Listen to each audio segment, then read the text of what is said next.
Good God. Hallelujah. I am so grateful, and it is a great privilege for me standing here and sharing the Word of God. To be very honest, I consider myself not worthy, and my place is in the feet of the bishop, and I must sit and learn from him. But Paul says, I can do all things through him who strengthens me. So I brought greetings for all of you, from my family. I married a wonderful woman. She's a prayer intercessor. And even now, the church and her whole team, they are praying for me and for you all. The Lord has blessed us with 3 children, 2 boys and 1 daughter, and the daughter rules. She's the youngest, but she pretends to be the eldest. So thank God for 3 children. I mean, I'm wondering, I still have 1 wife and 3 children. But this is more biblical, I believe. 1 wife, so many children. No limit. You can go on. Thank you. We met Bishop Donald and some team, Brother Stanley. Yeah, I see you, Brother Bird. And there was another brother, Pastor Tim. Is he here? You're there. Okay. Yeah. So it was a wonderful time. And the Christ-centered message he preached. The Christ-centered message. And we love that. You know, most often we hear the stories from the West, you know, when I was in the plane and when I was landed from the plane and this happened. But from Bishop Donald, we heard the voice of God in Pakistan. And sir, we honor you. Myself, my spiritual father, Pastor Safir, and his spiritual father, our Babaji, Pastor Kamal Zaman, we have great respect for you. And we honor you. We honor you. I'm already missing my family and my spiritual father and his spiritual father. We 3 are one, actually. We move together. We talk and we minister together. Praise God. I want to confess another thing, that I was a vessel of insult and filth. Father God has cleansed me with the blood of Lord Jesus Christ and made me a vessel of honor in his house. Amen. And surely glory belongs to him who washes our sins and makes us the glorious vessels. Thank you so much for having me. It is always a joy. I see this church, a colorful church. You are blessed people, you know. I see. Bishop told me about 40 nations you are reaching. Wow, this is awesome. This is awesome. And the word on my heart is also for the nations. Hallelujah. Let us come to the word, please. Genesis 18. We'll go from verse 1 to verses 15, but I will read first 2 verses and then we'll come down and learn from the word. Genesis 18, first 2 verses. The Lord appeared to Abraham and near the great trees of Mamre, while he was sitting at the entrance to his tent in the heat of the day. Abraham looked up and saw 3 men standing nearby. When he saw them, he hurried from the entrance of his tent to meet them and bowed low to the ground. Amen. Let us close our eyes and pray for a while. Father God, I submit to you the Spirit of the living God. Lord Jesus, I trust in you, for you have brought me here and you're going to speak to your children, your people, your bride. I humble myself, Lord. I give my lips, my tongue, my conscience, my brain, my heart in your hands, Lord. Anoint me and make me a vessel that flows your word. Oh, help me, Lord Jesus. I need your help. I need your help. Let your word flow. Let your word flow. And let your presence take over. Take control of every second, every minute, and every hour we go through.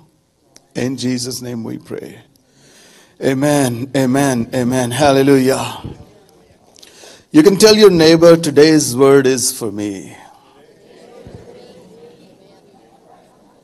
Are you sure? Don't just follow me. Are you sure? Tell your neighbor, today's word is for me. Amen. Amen. Amen. Well, we see Abraham here, and we see three people visiting him, and he is sitting at the entrance of the tent. While you're sitting at the entrance, when you're sitting at the gate of your tent, at the door of your tent.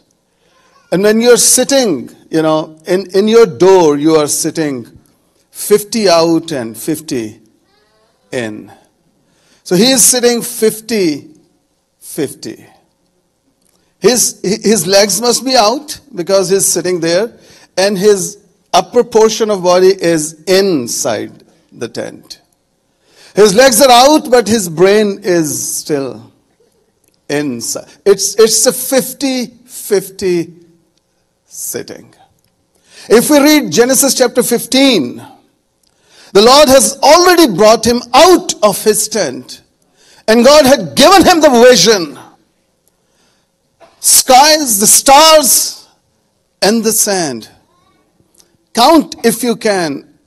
And this is what I would like you to be. And this is where I would want you to be. God had brought him out already, but again he is sitting 50-50. In great humility and in love. I'm not here to correct you. I'm not here to teach you. I just want to share the heart of God. What he wants to do in you, and the next level is what he wants to do through you. He is doing, he has been very obedient at some point, but at the very next point, he is lazy. God told him to leave your father's house, leave your parents. He left them all without asking a single question. God said, you leave and I will tell you where you should go. No one in this world would go, like this. Everyone has GPS. Everyone has the Google thing. It leads you right, left, straight, right, left, straight. You don't want to go blind. But Abraham did. You know why? Because God had called him to leave his father's house. He was so obedient. God gave him the word that he wants to make him the father of nations. He accepted that. He was so good. But at the same time, he is like one of us. We receive the word. We accept the word. We praise hallelujah inside the church, inside the boundaries. But the moment we leave, we forget that we have been taught something. This is a 50-50 life. We are not called 50-50. We are called 100%. 100%. 100%. God has called me. God has called my wife. God has called our children. And God has also called the children of our children. We are not called 50-50. We are called 100%. 100%. Myself, my finances, my spirit, my soul, my body, 100%. My household, 100%. Let us come out of 50-50 living. 50-50. Oh, this Sunday the word was good. All right, what is the application then? Tell me the application, I don't want to hear people come to me after the service, oh, it was wonderful. No. I want to hear what the word actually did inside you. Was that the living word you received? Don't praise people. Praise word. Praise Jesus. Tell me what Jesus has done during the service. What the sin you have repented. What the U-turn you have took. Because the word compelled you to do so. Not only in the church. You're righteous and you're saints. No, you are to prove you're saint and you're righteous out there in the world.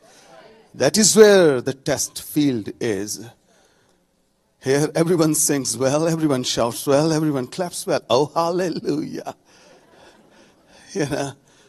But we are tested out there beyond these walls. Beyond these walls. Let us not live 50-50. We are called to go to the nations.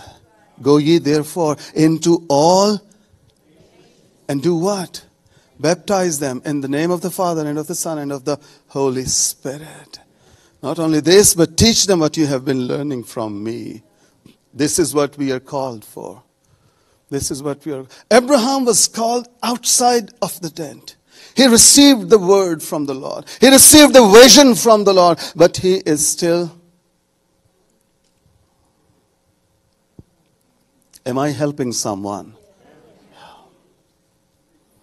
50-50. And you know what? Sometimes we are so comfortable with our old self that we do not want to step forward for God himself. Abraham is so comfort in the tent.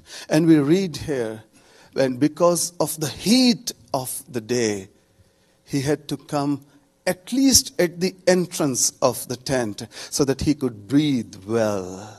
He could get some fresh air outside. Sometimes God persecutes us and God gives us pain to help us come on a place where he wants to see us. He wants to see us, When I want to see my boys, my girl before me, I simply turn off Wi-Fi. Turn off, sorry. And they rush, Baba, Wi-Fi is not working. Baba, it's not. And now they know why it is not working, because I want to see them. God gives us pain sometimes to bring us back to him. He takes your job sometime to have more fellowship with you. He brings you down sometime so that you can look up toward him.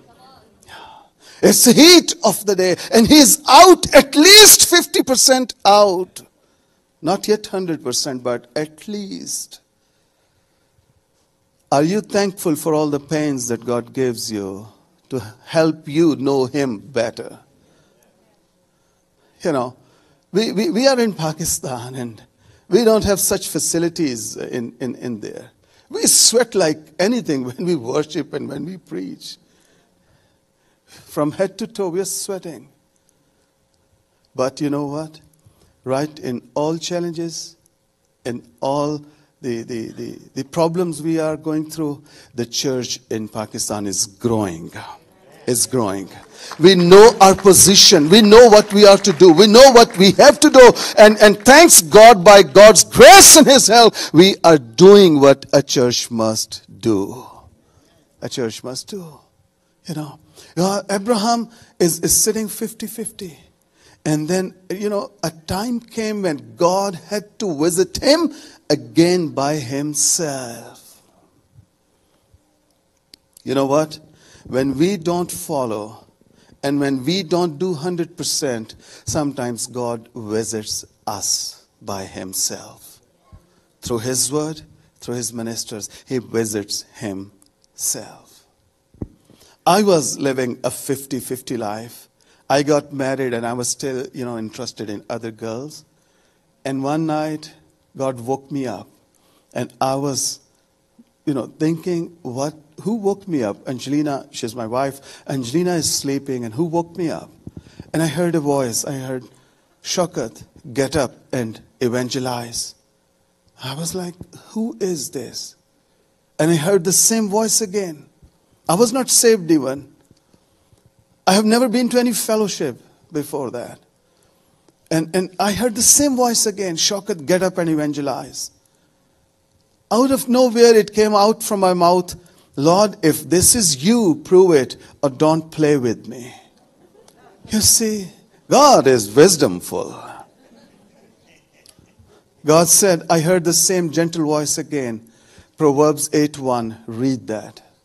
I have had no Bible. I never read the Bible. I got up, I turned on the light, and I took Angelina's Bible. Through index, I reached the Proverbs 8:1. It was written, does not wisdom call out, and understanding raising her voice? Oh, I feel the presence of God here. You know, the moment I read that, I fell down on my face. The only prayer I was praying, Father, I'm a sinner, forgive me. I'm a sinner, forgive me. And I was praying with tears and groans. Angelina was sleeping. She knew nothing what is happening tonight. You know what? Sometimes God visits you when he sees you not doing 100%. And I believe God is visiting all of us tonight, this morning, to make us 100. To make us 100%.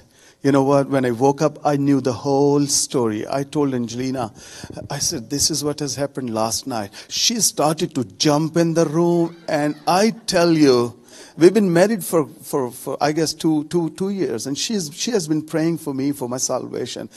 She never kissed me before the way she kissed me on that morning. Woo!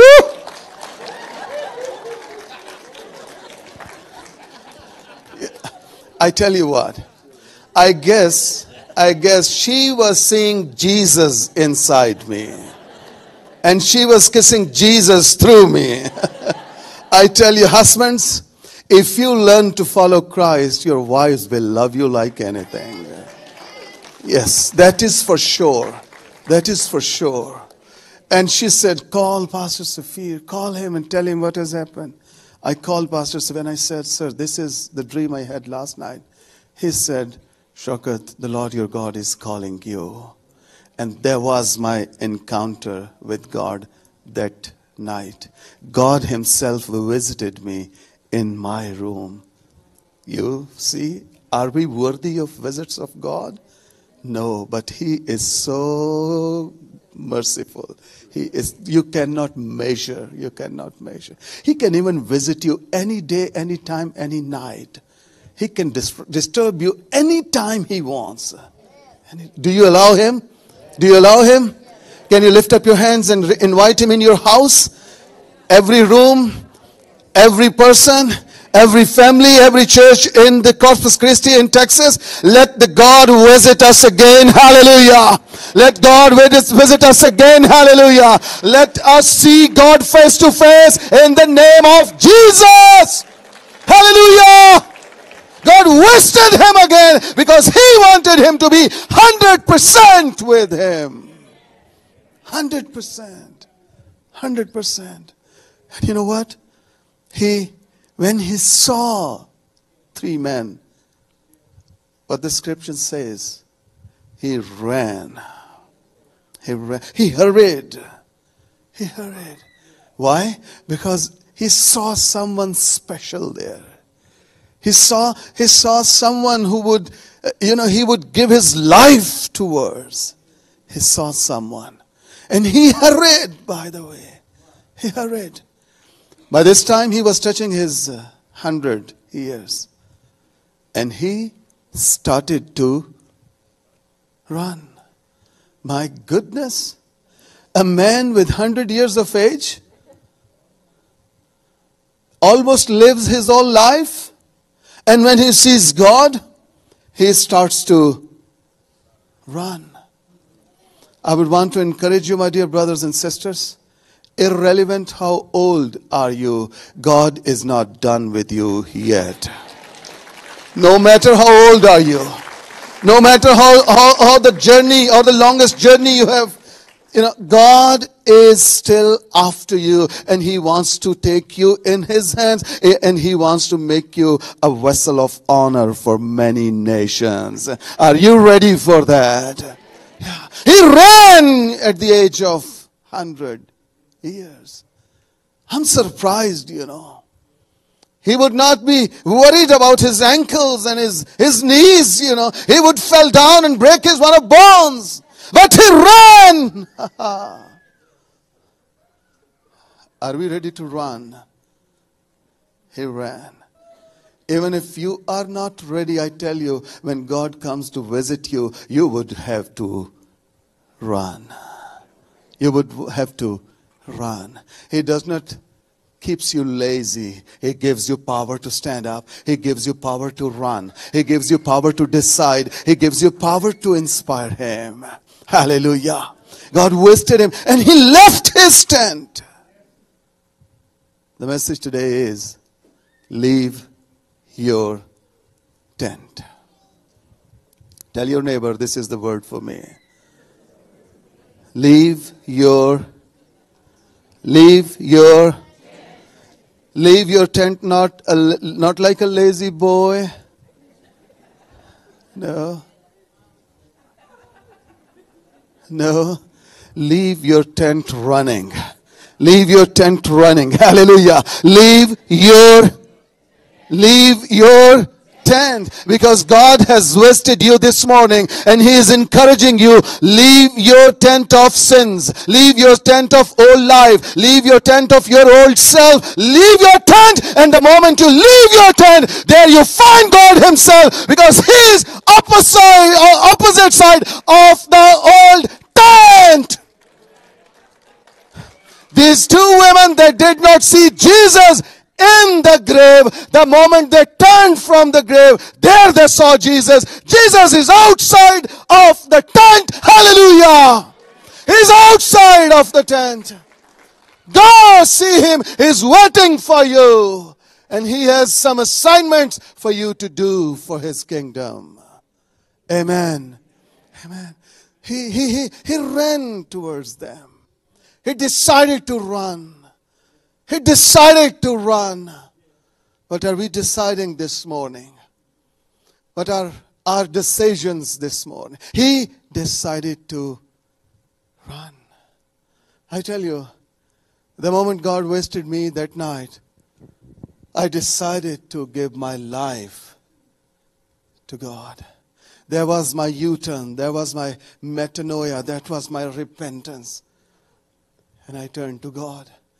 And I said, yes, sir, I am here. And God said, let us work for the kingdom. I said, yes, sir. Yes, sir. Hallelujah. He left the tent and he ran. And what the best thing he did? He bowed down before God and he worshipped God. Wow. Wow. What a beautiful gesture it is when we bow down before God and we worship Him. May you increase and I decrease. I decrease. What a beautiful gesture it is when we worship God. Not only this, those who give 100%, you know what? They would give their finances as well. Their best as well. They would offer sacrifices. Sacrifices. Before I flew into US, I offered one of my greatest sacrifices ever. And God told me one thing that I learned from God. God said, those who offer sacrifices, they will die one day, but the sacrifice lives forever. Your sacrifices, they will live forever. They will live forever before God. We will pass by, but sacrifices will live. You know what? Abraham's requested them, please have some rest. Let me bring water, wash your feet, and let me, serve you as well. Wow. What a beauty. Let me serve you as well. Sometimes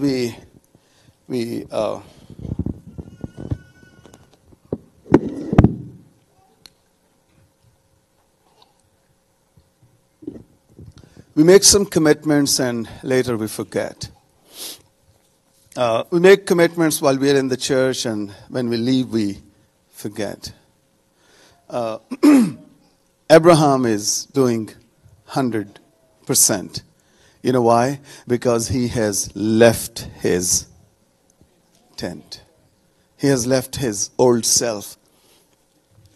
He said, if I have found favor in your eyes, verse 3, my Lord, do not pass your servant by. Let a little water be brought, and then you may all wash your feet and rest under this tree. Let me get you something to eat. He is here with full package. Full package. Sometimes we give our hearts to Lord, but we do not give our finances to. You're not 100%. You're playing 50-50. Let me get you something to eat so you can be refreshed and then go on your way, now that you have come to your servant. Very well, they answered. Do as you say. Wow. God wanted him to serve him. Wow. You know, when Jesus said to 10 lepers, go, and while they were going, they were healed. And one came back and he worshipped him and he thanked him. And Jesus questioned him one thing. He said, where are the other 9? Are you not all healed? You know what? God desires our thanksgiving. God desires our worship. He has created us to worship him.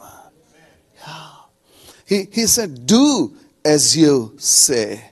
So Abraham hurried into the tent to Sarah. He hurried when he saw God. And again in the same spirit he hurried. Where is going now? In the tent to talk to Sarah. Are you concerned for those who are still in the tent? We need to bring them out. You have received the word from the Lord. You know God. You know who he is. You have experienced him. You have been talking one-on-one with God. Are you concerned for your brothers and sisters who are still not saved? Who are still lost in the world? Who are still doing their filthy works, you know? You know your neighbors, what they are doing, but you have kept your mouth shut over them. You do not have the courage to speak about Jesus. Would you want to see them lost forever? Who would reach them? Who would go to the neighbor? Who would go to the friends and family? This is us, church. We have to reach them. We have to go with the message of Christ Jesus, that he is still the Savior of the world. Hallelujah. He and he alone saves. Hallelujah. He died on the cross and resurrected on the third day for you and me and for the whole universe. For the whole universe. Jesus still saves. You know, he ran to Sarah. Are we running to those who have not yet seen Jesus, who have not yet met Jesus? Are we running to them? Are we praying for them? Do we have compassion for the lost souls? We on our knees in Pakistan, we are praying for the whole world. And you don't know how much we have prayed for the US, and we still are praying. Still a great revival we are praying for the US. And please know that the America great again would never be great again until the church plays her role. Until the church plays her role. It will not be great again by the government, by the Congress, or by any administration. America would be great again by the power of the Holy Spirit and through the power of the gospel, through the church. If church stands up, America shall be great again. Yes, America shall be great. But the church needs to wake up. You need to come out of your tent. You need to come out of your comfortable zone. The whole world waits for you. Romans chapter 8, the whole creation is waiting with great expectation for the sons of man to be revealed. Who are the sons of God? Sorry, sons of God. Sons of God. Yeah. We, John 1:12, those who have accepted him, he has given us the right to be the sons of God. We are the sons. We have the gospel. We have the power of God. We have the hope and we have the love that the whole world needs, actually. The church needs to come out from the tent. Us in Pakistan, we have learned this. We don't live in the tent. We are breaking the boundaries and we are coming out of the tent. Hallelujah. We are coming out of the tent. And this is what makes me more joyful, and I rejoice in the Spirit that we are doing what we were called to do. The whole nations are waiting for the church. Abraham ran to the tent and gave the whole message to Sarah. He says, bring the fine flour and make 3 breads. Ooh. How have you served the men of God lately? In what manner? In what gesture have you served? Have you brought them in your house and have you humbled yourself before them? Have you served them? Have you served them? He requests her. So Abraham hurried into the tent to Sarah. Quick, he said. Get 3 seahs of the finest flour and knead it and bake some bread. Finest flour. Finest. What are we offering to God? You know, the best you can offer is yourself, your heart. And when your heart goes to God, everything will follow. Everything will follow. Your wife will be inspired. Your children, your husband will be inspired. You pray, you read the word, you spend time with Christ. You're quitting on mobile thing and you are more with Bible and the prayer. You can inspire the whole world by spending time with Jesus Christ. Hallelujah. He offered them. And he said, finest flour and knead it and bake some bread. Again, it's his third run. 7th verse. Then he ran to herd and selected a choice, tender calf and gave it to a servant. Wow. He is not stopping running. He's running. At the age of 100, he is. And when he is running, he is not in his tent.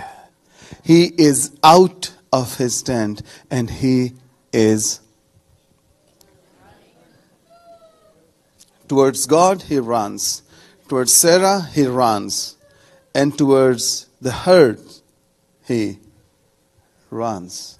He runs. He does not offer the lazy sacrifice. He's offering the running sacrifices. He's offering. And he chose the best, the tender calf. He chooses. You know, he is so after in such a spirit of obedience to serve God. And he does not, he does not just pick up anything and offer. No. He's doing his best. He's doing his best. You know, many a times, myself and Jelena, we have offered all our gold to God. All our gold. One Thanksgiving, we have had nothing to offer, and we both were crying to God, Lord, we have nothing. And God said, you have something. And that night, God said, offer this second boy you have. We had 2 boys then. The daughter came late. And next morning, we have had nothing to offer, but we both took our son, and we reached the altar, and there was a big basket, and we put our son in the basket, our son. And he has totally a different spirit from the other two. He is a servant. He loves to serve. I was telling some brothers in Piedmont, I said, he rubs my feet and he apply oil on my feet. And he was like, jaw dropped. What? Your son does this to you? I said, what? I said, if I ask my son, he would think my dad gone crazy. Well, I don't know American culture. I know the culture of the Bible. It teaches us to serve. Even Jesus gave us the best example. He sits in the feet of his disciples. And he knew that he is the one who would sell me out. And he washes his feet. This is more biblical. Maybe not your culture, but it is from the Bible. From the Bible. And he has totally a different spirit. You know what? Why am I telling you? You may need to give your daughters and give your sons to God so that God's will be done in their lives.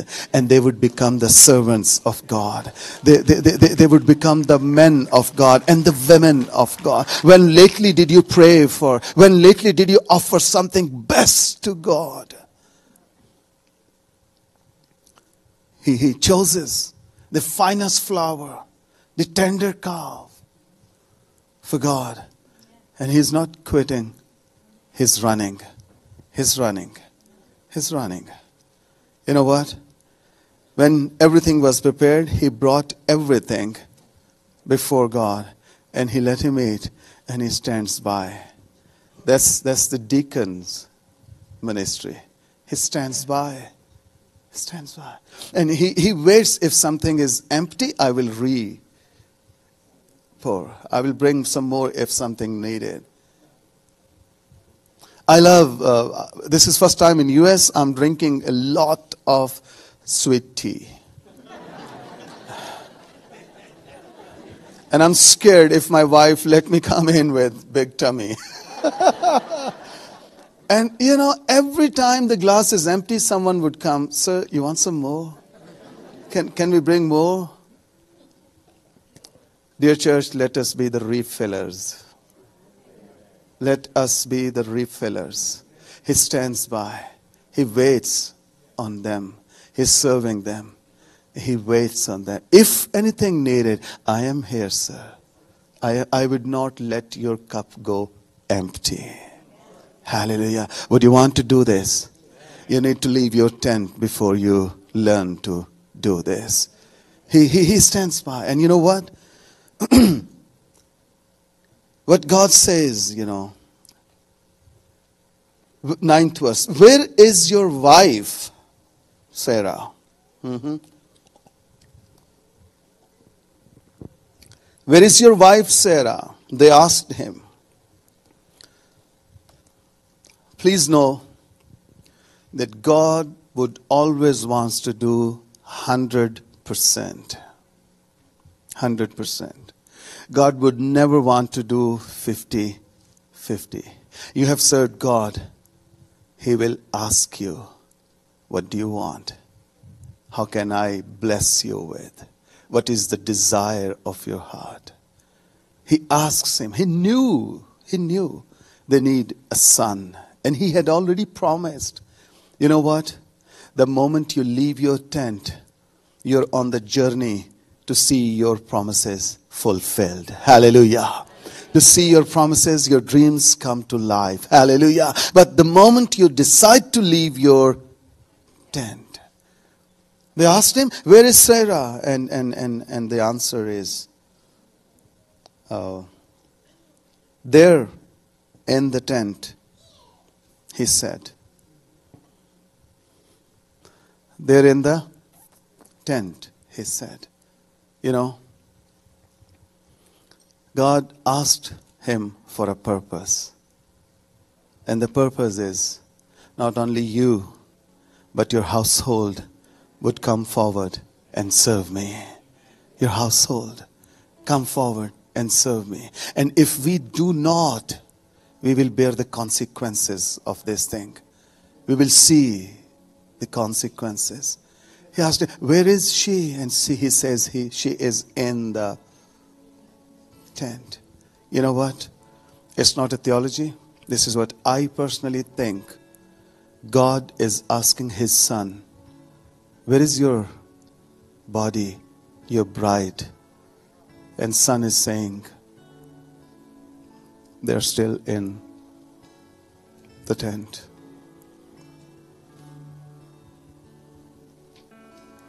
You know what? We are making Jesus shameful before God.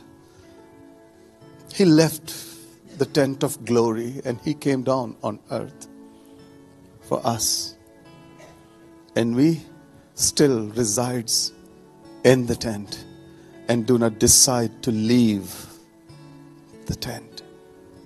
How many of you promised to God that you would leave your tent? We would need to break these walls and let the church go in the society. Let the church go in the nations. Let the church be the witness. Let the church. Acts 1:8. When the Spirit of God comes upon you, you will receive power and you will be my witness. We have been speaking tongues in the church for ages. We thought that this is all the Spirit of God is. No, it is not the Spirit of God. The Spirit of God is a person who lives with you, who lives inside you, and who moves with you to touch the nations for the glory of Lord Jesus Christ. That's the Holy Spirit. We need to we need to decide this thing to see marvelous thing happening. We wish to see the miracles in the church where God wants to do the miracles on the road. Through the church. In the name of Jesus. You need to come out of your comfortable zone. And you will witness God is working great things through you. Hallelujah. God is saying, where is Sarah? And he said, she is in the tent. Then one of them said, verse 10, I will surely return to you about this time next year, and Sarah, your wife, will have a son. Now Sarah was listening at the entrance of the gate. Oops. She is right at the place where her husband was. She was to be out of the tent. You know what? Which was behind him. Abraham and Sarah were already very old, and Sarah was past the age of childbearing.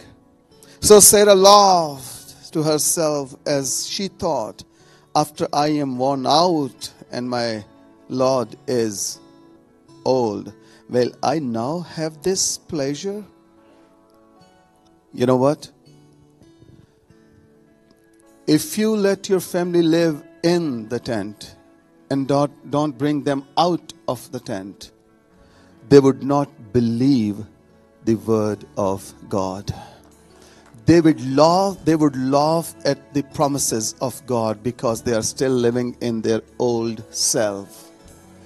You see, it's two pictures are here. One, Abraham standing before the three men, and they are speaking to him, and she's listening, by the way. She's a good listener, but not a good doer. She's a good listener. She's listening, Abraham listening. Abraham is so serious with his word, and he obeys. He does not argue God. He is standing face to face, and he's receiving in his old bones what the word is coming forth from the mouth of God. He does not argue. He does not give any excuse. You know why? Because he is out of the old tent. He believes what God has said will come to pass. He believes that the nations would come in the church. He believes that the church would go out and be witness to the nations. He believes. But Sarah, she's laughing at the promises of God. And she's thinking, I am so old. My age of childbearing is gone. And she says one thing, my Lord is old. Yes, your Lord is old, but the Lord of Lords is not old. He is powerful. He is mighty. He says and things come to pass. He said, let there be light, and it was light. Hallelujah. Your Lord is not weak, is not old. Hallelujah. Hallelujah. I will not have this pleasure. And then the Lord said to Abraham, why did Sarah laugh and say, will I really have a child now that I am old? Listen to the word. God says in verse 14, is there anything too? There is nothing hard for God. There's nothing hard for Jesus. You know why? Because He has shed His blood. He has given His life for the U.S. He has given His life for the church in the U.S. He has given His life for the whole universe. You need to go out and be the witnesses. For God wants to save the U.S. again. God wants to make the U.S. great again. Only if the church decides to leave her tents. This is not too hard for God. It's not too hard. It's not too hard. How many of you believe God can save the U.S.? How many of you believe God can save the Texas, Dallas, Corpus Christi? God can save Washington D.C. God can save the whole universe. God can save America. Hallelujah. God can save America. America shall be great again, but only by the power of the word of God. And when the church decides to leave the tent, leave your tent, leave your tent, for the nations are waiting for you. Leave your tent. Leave your tent. Let the world know that Jesus is the salvation. Let the U.S. know that Jesus is not an old-fashioned. Let the U.S. know that Jesus is the life. Let the U.S. know that Jesus is the only way to heaven. Let the U.S. know that Jesus is truth. Let the U.S. know that Jesus is still the Lord of United States of America. Let the U.S. know that Jesus, the second coming of Jesus, is not pending. It is coming. Hallelujah. Jesus is coming. Hallelujah. Jesus is coming. And America shall be great again if Jesus comes back in this land. If Jesus and Jesus alone becomes the reason for every season. For every season. Do you believe God can save the United States of America? He can. He can.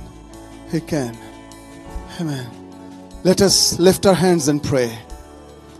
Let us pray for the U.S. Let us pray for the nations in the U.S. Let us pray. Hallelujah. Be led by the Spirit, whatever the Spirit leads you. Bow down, lay down, or lift up your hands. Let us pray for the U.S. U.S. shall be great again. We decide to leave the tent.